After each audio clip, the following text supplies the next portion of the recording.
Good morning my sweet students. चलिए आज start करते हैं लेक्चर नंबर 24 से।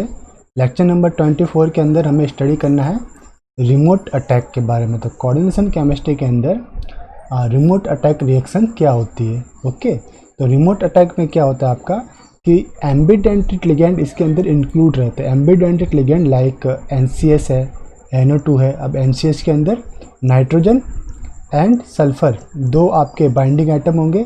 NO2 के अंदर नाइट्रोजन एंड ऑक्सीजन दो बाइंडिंग साइट है लिगेंड के, जिसके थ्रू आपके मेटल अटैच्ड होंगे। तो अब रिमोट अटैक में क्या होता है कि two metal ion in an activated bridge complex are coordinated to different atom of bridging ligand. It means कि आपका कोई एक ब्रिज, ये आपका कोऑर्डिनेटेड ब्रिजिंग कॉम्प्लेक्स है। इसके अंदर टू डिफरेंट मेटल्स है, लाइक मैं इसके शो करता हूँ। ये है आपका कोबाल्ट और एक है आपके पास क्रोमियम, और इनके बीच में है आपके पास ये वाला जो पोर्शन आपको दिखाई दे रहा है, दिस वन। ये क्या है आपका लिगेंड है। Okay, bridging ligand. तो ब्रिजिंग लिगेंड में क्या हो रहा है कि एक मेटल ब्रिजिंग लिगेंड के एक अदर साइड से जुड़ा हुआ है, लाइक जो कोबाल्ट है वो सल्फर से जुड़ा हुआ है, जबकि सेकंड मेटल जो है क्रोमियम वो जुड़ा हुआ है ब्रिजिंग लिगेंड के नाइट्रोजन से। यानी कि ब्रिजिंग लिगेंड जो है अपना वो कैसा है, वो आपका है एम्बिडेंटेड लिगेंड। यानी कि ये टू साइड से मेटल से बाइंड अप हो सकता है, या तो सल्फर से हो सकता है या नाइट्रोजन से। बट ब्रिजिंग मोड पे दोनों ही साइड दो अलग अलग मेटल से इसके साथ ऑक्यूपाइड है। देखिए, ये nitrogen to chromium, sulphur to cobalt. Okay, तो इसे ही कहते हैं हम रिमोट अटैक की आपके मेटल कॉम्प्लेक्स में जो एम्बिडेंटेड लिगेंड है, ambidentate ligand bind both metal via different atom of ligand। Okay, तो इससे ही हम कहते हैं रिमोट अटैक। देख लेते हैं इसको एक एग्जांपल के थ्रू। ये था आपका रिमोट अटैक। इसके अंदर सबसे मेन रहता है आपका एम्बिडेंटेड लिगेंड, जो कि एट प्रेजेंट टाइम हम ले रहे हैं NCS। ओके, थायोसाइनेट है ये आपके पास, या साइनेट भी कह सकते हैं। अब कौन सा आपका मेटल एटम मेटल के साथ बाइंड है, उसके अकॉर्डिंग इसकी जियोमेट्री और नेम चेंज होगा। तो देखते हैं, एग्जांपल है हमारे पास कोबाल्ट NH3 एंड NCS, और इस कॉम्प्लेक्स के ऊपर 2+ चार्ज। ये आपका एम्बिडेंटेड लिगेंड है, और इसकी रिएक्शन हमने करवाई है क्रोमियम H2O6 2+ से।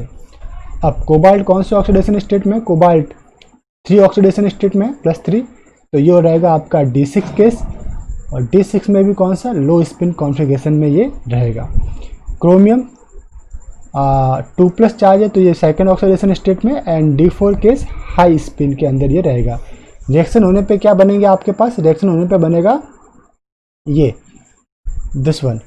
ओके, ये आपके पास रिएक्शन होने के बाद आपका बन गया कॉम्प्लेक्स, ब्रिजिंग कॉम्प्लेक्स। इसमें cobalt attach to NH3 and ये ब्रिजिंग या एम्बिडेंटेड लिगेंड के S एटम्स के द्वारा कोबाल्ट बाइंड है, और क्रोमियम H2O5 और क्रोमियम ब्रिजिंग लिगेंड के N एटम के द्वारा बाइंड है। ठीक, तो ये कॉम्प्लेक्स था, इंटरमीडिएट था, या फिर अदर इंटरमीडिएट ये भी बन सकता है आपका कि कोबाल्ट NH3 एंड ये आपका अटैच रहे नाइट्रोजन से, और क्रोमियम अटैच रहे सल्फर से। ओके, तो ये बनेगा B इंटरमीडिएट। बट आपका A वाला जो है वो बनता है मेजर इंटरमीडिएट A बनता है। अब नेक्स्ट स्टेप में क्या होगा, डिसोसिएशन ऑफ लिगेंड आपको देखने को मिलेगा।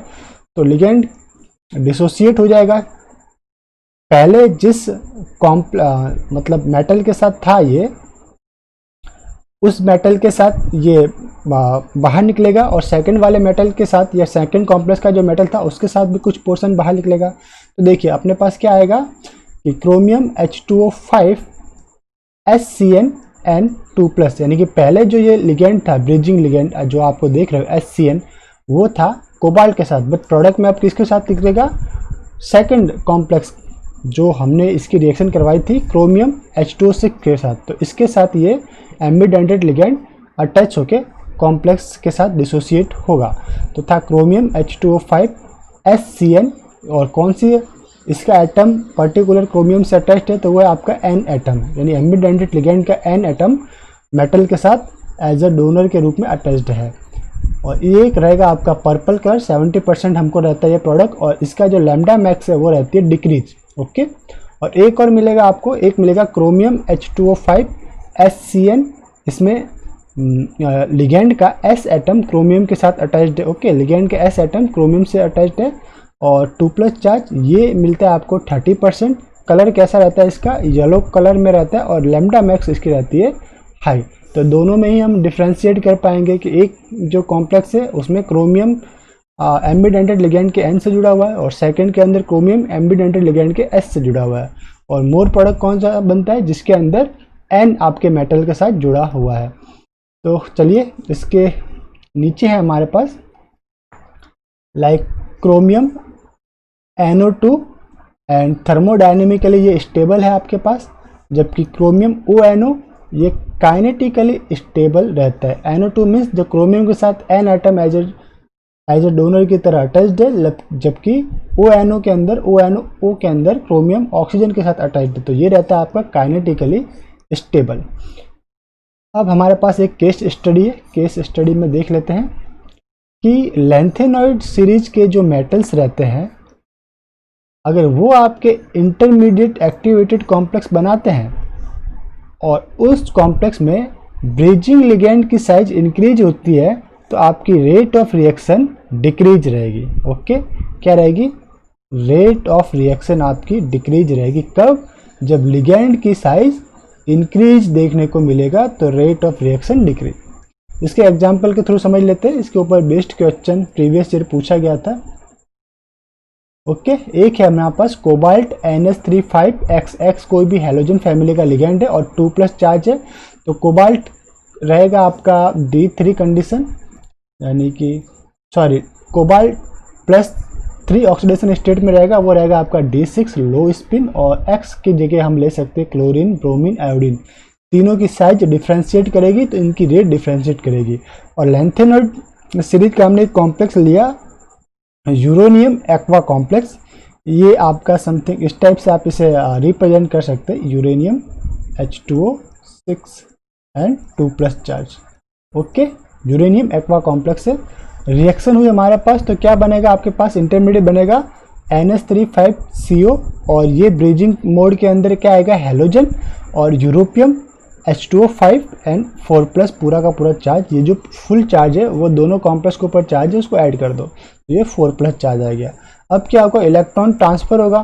ठीक है, तो electron transfer one complex to other complex में होता है, वन मेटल टू अदर।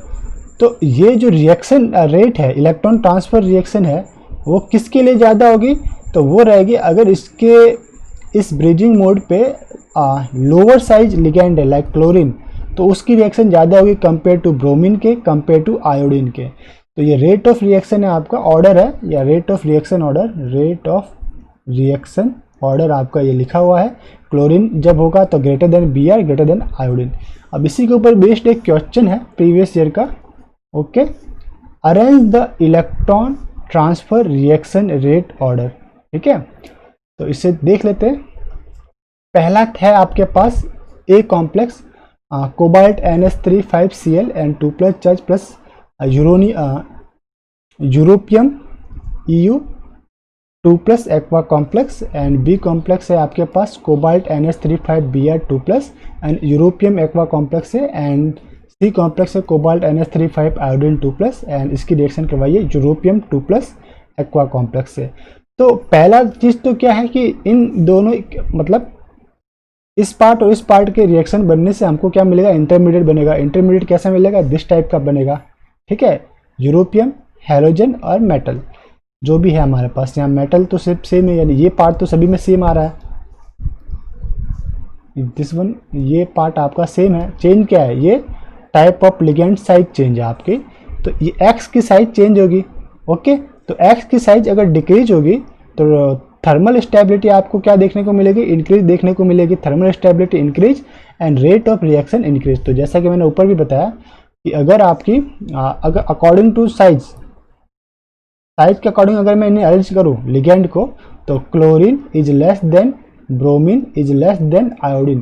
तो जो छोटा है उसके लिए रेट ऑफ रिएक्शन ज़्यादा होगी, तो ऑर्डर ऑफ इलेक्ट्रॉन ट्रांसफर जिसके अंदर क्लोरीन है ए कॉम्प्लेक्स उसके लिए ज़्यादा। तो ये देखिए A complex is more fast give reaction than B and C. तो ये आपका था इलेक्ट्रॉन ट्रांसफर रिएक्शन रेट है। ये क्या था, rate of electron transfer reaction.